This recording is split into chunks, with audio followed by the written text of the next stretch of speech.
What's up, race team? I'm Taylor at GoPowerSports. Today I'm going to show you a little update that we have to do on the Megalodon. Due to supply chain issues, we're temporarily having to change this kit to a electric start LaFawn because right now we are sold out of the electric start Tillotson. There's only a few little changes, which is mainly just color differences in the wiring. Everything else you're going to do exactly the same.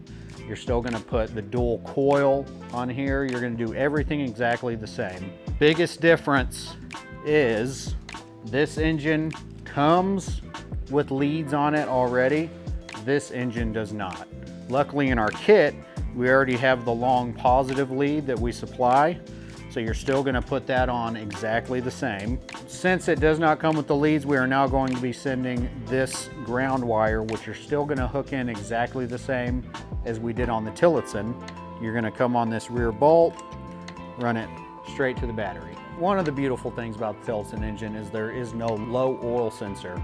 On the LaFawn engine, there is a low oil sensor, which if you're familiar with Predators or a bunch of these Honda clones, the low oil sensor has to be disconnected if it's on anything that you're riding. When you're turning on a mini bike or taking hard corners on a go-kart, your oil will slush to one side of the engine, and then your low oil sensor won't be picking up any oil if the oil's all on one side, so it'll kill the engine. So what you're going to want to do is cut this yellow wire as close to that nut as you can get it. Then you'll disconnect this, and this now acts the same as this black wire coming out of the electrical box. The brown is still the same, so you'll do the exact same thing in the video as what we showed with the Tillotson. And then the other color difference is this blue. So this blue wire is now black with white stripe. So if you bought this Megalodon kit, thank you for supporting GoPowerSports. I am sorry for this change where we have to switch from the Tillotson to the LaFawn, but this has proved to be a really good engine.